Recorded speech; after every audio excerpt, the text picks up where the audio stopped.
O Ministério de Paulo, por Scherry Filho. Capítulo 3. Deus usa gerações. Essa é a nossa. Uma pena que os crentes pensam que isso foi somente para Paulo e não para nós nos dias de hoje, e que devemos apenas observar e conhecer as histórias fantásticas de um homem de Deus. Deus é geracional. Em cada geração, ele tem seus apóstolos para pregar a sua verdade, e essa verdade é a graça em amor.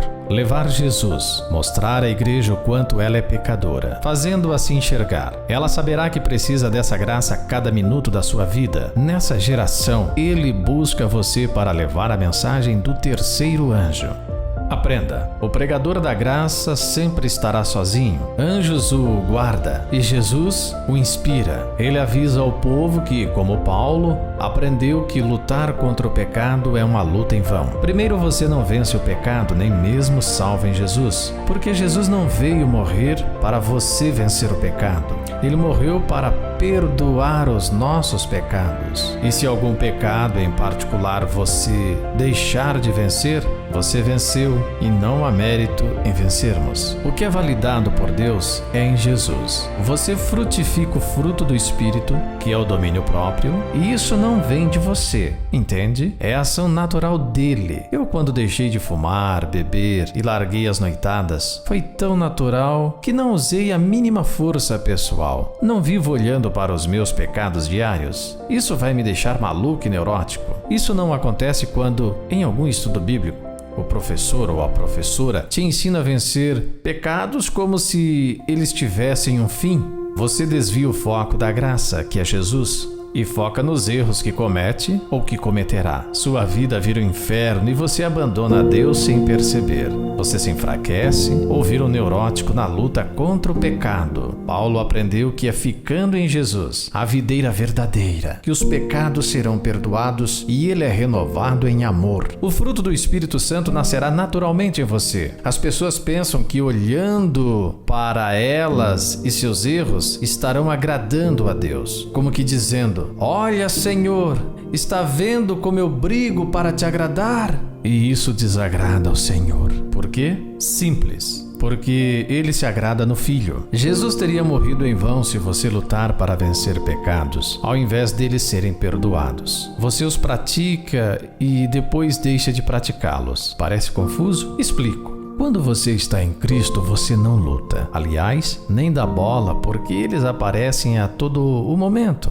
Ainda mais sendo nós pecadores por natureza. Muito bem, andando em Cristo, o fruto nasce e você os pratica. Você se torna um rio de água viva. Os frutos vêm do céu e passam por você de forma tão natural que teu rosto brilha e seu caráter se remonta no caráter dele. Quando você luta para não pecar e deixa de cometer aqueles ou aquele pecado, você não o fez pelo fruto de Jesus, mas pelos teus próprios esforços, seus méritos. Mesmo estando em Jesus, você desviou o foco da fé e olhou para os seus pecados e se armou de tamanha força de vontade que os méritos serão dados a você. Jesus não aceita esse formato de obras. Essas obras são pessoais. E o pior é que você acaba viciado em lutar para se tornar um bom homem, um homem de caráter. Mas só o homem que permanece em Cristo será diferente desse homem que tenta com suas forças. Para você entender melhor, se eu olhar uma nota de R$200 na mesa de alguém, eu oro para não pegar, mas fico louco para pegar porque estou precisando desse dinheiro. Chego a pôr a mão nele, mas me lembro que sou crente e desisto. Muito lindo! Você lutou contra o pecado e o venceu. Agora, se você está no ambiente onde os R$200 estão sobre a mesa, você passa por ele como se ele não estivesse ali. Aquilo não te abalou ou não te tentou para roubá-lo. Nem passou pela sua cabeça pegá-lo. Sendo você um crente, você não está focado no pecado, mas em Jesus. Isso foi frutificado no seu comportamento. E não o seu comportamento foi justificado nele. Com Jesus, eu venço porque Jesus habita em mim. As ações de Deus são naturais naqueles que vivem na graça. As ações são antinaturais para aqueles que vivem na lei. O da lei se apega em análise diária do que se deve ou não fazer ou praticar. O da lei sente a obrigação em dar estudos, levar almas ao batismo, visitar pessoas e assim poder orar com segurança. Os da graça aguardam ao Senhor para agir. Eis-me aqui, porque aqueles que andam de fato nele, ele os hará sem demora. Porque você está sob o comando dele e dará seus frutos. Jesus não perde nenhuma oportunidade. Quando surgem as ocorrências de alguma ação, ela será executada com poder e glória. E o mais importante é que quando você ora, não precisa ter feito algo para orar com a segurança da fé. Você, assim como Paulo, compreende que ele te ouve não pelas coisas que você faz, e sim por estar ligado à videira, vivendo de forma plena a vida do seu filho. Nisso o Pai é glorificado, de que vais e deem frutos, fruto esse da videira. Para Jesus, a parte mais simples e fácil é você ir para o céu. Para a igreja é a parte mais difícil. Você percebeu? O homem é maldito quando se fala dos 3 jovens que não se curvaram a Nabucodonosor. O povo entra em êxtase, gritam, viu? Eles guardaram a lei, obedeceram a Deus. Eu lhe pergunto, e se eles tivessem se curvado naquele dia, Deus os condenaria? Eu te respondo através de Adão e Eva. O mesmo Deus os teria perdoado, sem a menor dúvida. Que bom! Quando temos o Espírito Santo, os méritos não foram dos 3 rapazes, como muitos pensam. A igreja prega como se os 3 fossem uns heróis. Não! O mesmo ocorre quando se fala da comida ou dos legumes de Daniel. Ficaram 3 dias sem comer nada do rei e viveram de água e legumes. Hoje em dia, até regimes são feitos através desse texto. A verdade embutida neles é a ação do próprio Jesus. Daniel e seus amigos foram abençoados pelo céu e a saúde foi o prêmio que agradou a Deus e glorificou o seu nome. As decisões tomadas de forma positiva foram porque eram homens que andavam com Deus. E no caso de Adão e Eva, eles se separaram da graça para agir na transgressão. Antes não havia transgressão, por isso perderam a graça, escolheram não vivê-la. Paulo compreendeu cada ponto relacionado à graça de Jesus. Desde a sua queda a caminho de Damasco, seu olhar para si era: miserável homem que sou. E isso não era por causa do que ele era como perseguidor. Ele se via miserável e pecador, como maior. Por quê? Porque enxergou a graça.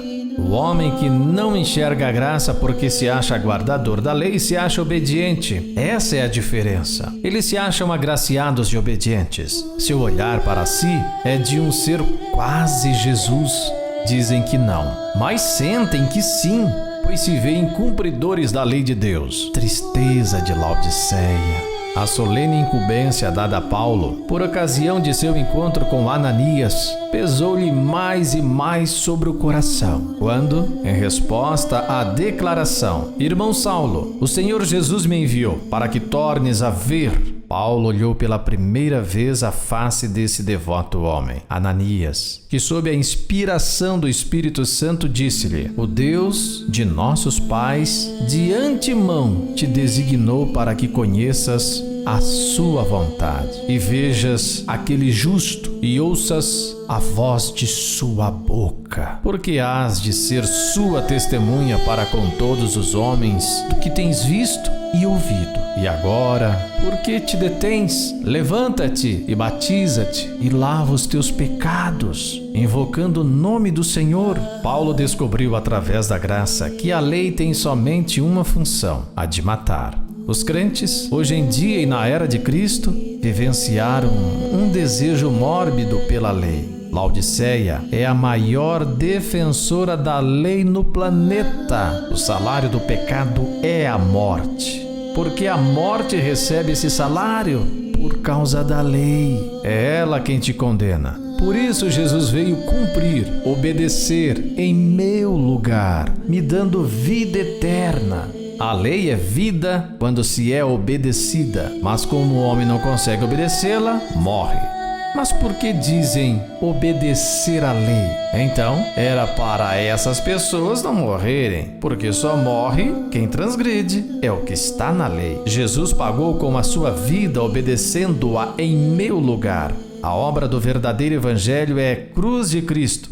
Não existem outros tópicos como a obra finalizadora em nosso tempo. Tudo está estremecendo. Deus está agindo em prol da recuperação da verdade que fora abafada em 1888 na Conferência Geral. Laodiceia e seus líderes estão destruindo a palavra de Deus e levando milhares para a perdição eterna. Deus quer salvar. Nele não há vontade em condenar ninguém, mas não pode sustentar e suportar a mentira. Se assim Deus permitir e apoiar, estará sendo conivente ao pai da mentira, Satanás, e isso é intolerável. Não existem três posições da igreja. Ou você se posiciona ao lado do inimigo e suas mentiras, pregando e mentindo sobre guardar a lei, ou você se posiciona ao lado de Jesus e transmite a graça para um povo pecador que necessita dela, na sua santificação, por serem transgressores da lei.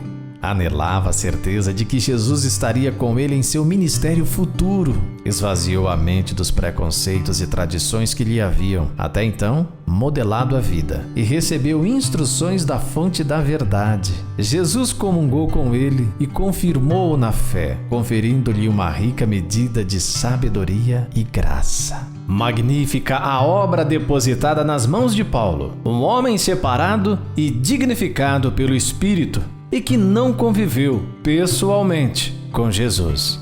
O céu o escolheu à mercê dos discípulos que conviveram ao lado de Jesus. Poderíamos citar algumas ideias do porquê Deus fez essa escolha. Seriam conjecturas. Deus faz o que quer e como quer. Mas sabemos que Ele não faz por vaidade, e sim por necessidade. E esse homem cobria todas as formas de necessidade do Evangelho. Primeiro, era um camarada terrivelmente legalista. Sabia e entendia cada centímetro da mente de um dos seus pares. Era conhecidíssimo em toda Israel como doutor da lei, perseguidor implacável e decidido para defender a obra de Deus, segundo o seu entendimento. Você começa a juntar peças como essas e consegue enxergar a motivação do porquê o Senhor optou por ele e não por algum discípulo. Esses homens que andaram com Jesus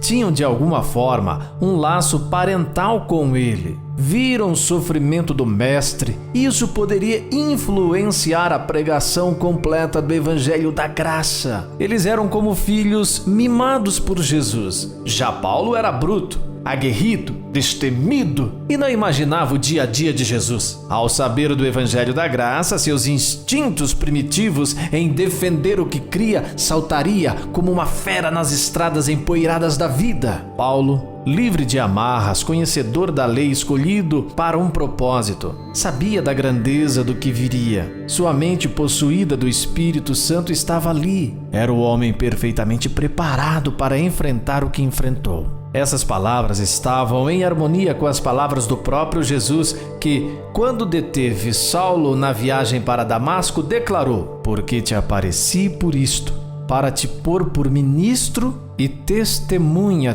tanto das coisas que tens visto, como daquelas pelas quais te aparecerei ainda, livrando-te deste povo e dos gentios, a quem agora te envio, para lhes abrires os olhos, e das trevas os converteres à luz, e do poder de Satanás a Deus, a fim de que recebam a remissão dos pecados, e sorte entre os santificados pela fé em mim."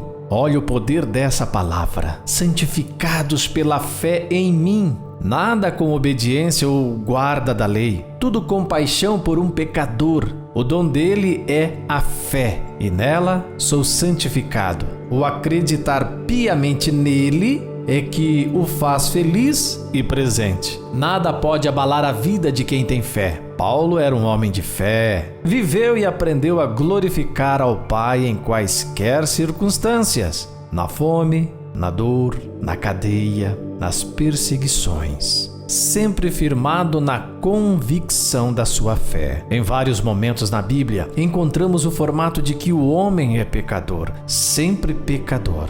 Paulo, em Romanos, fecha a conta nos mostrando a nossa realidade como a graça ou sem a graça, sendo salvo ou perdido. Lembrando que perdido não é condenado, porque todos pecaram e destituídos estão da glória de Deus. Romanos 3:23. Não tem como sair dessa enrascada. Por mais que a igreja e pastores tentem, com suas mentiras, ludibriar a verdade de Deus, não encontram argumentos reais para isso de que guardam a lei. Paulo segue e nos mostra: não há um justo, nenhum sequer. Romanos 3:10. E se você continuar a ouvir este áudio, não vamos parar de enxergar o que Deus pensa da gente. A realidade da igreja é: a sua garganta é um sepulcro aberto, como as suas línguas tratam enganosamente. Peçonha de áspides está debaixo de seus lábios, cuja boca está cheia de maldição e amargura. Romanos capítulo 3, versos 13 e 14. Intrigante como seres humanos lascivos, peçonhentos, malditos, mentirosos têm a petulância de achar que são fiéis a Deus.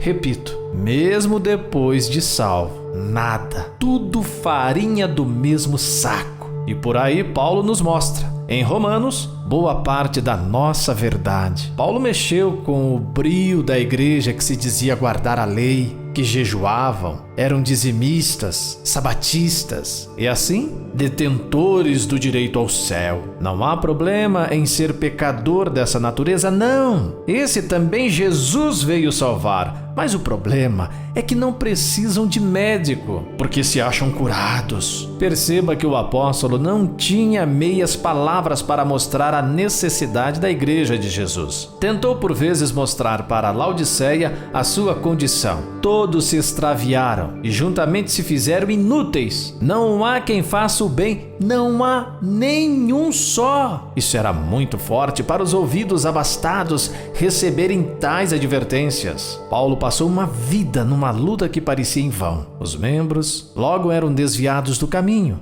Não tinham dificuldades de voltar atrás. Todo e qualquer legalista ou moralista aparente tem o favor de não se converter e viver uma vida puramente religiosa. Homens que vivem disso não vão se indispor com alguma congregação ou superiores. Preferem se manter na surdina, acompanhando a maioria, do que se valer da pura verdade do Senhor. E a graça ainda é o palco da discórdia, o temor das guerras, o centro da batalha. Quem quer? Quem se habilita?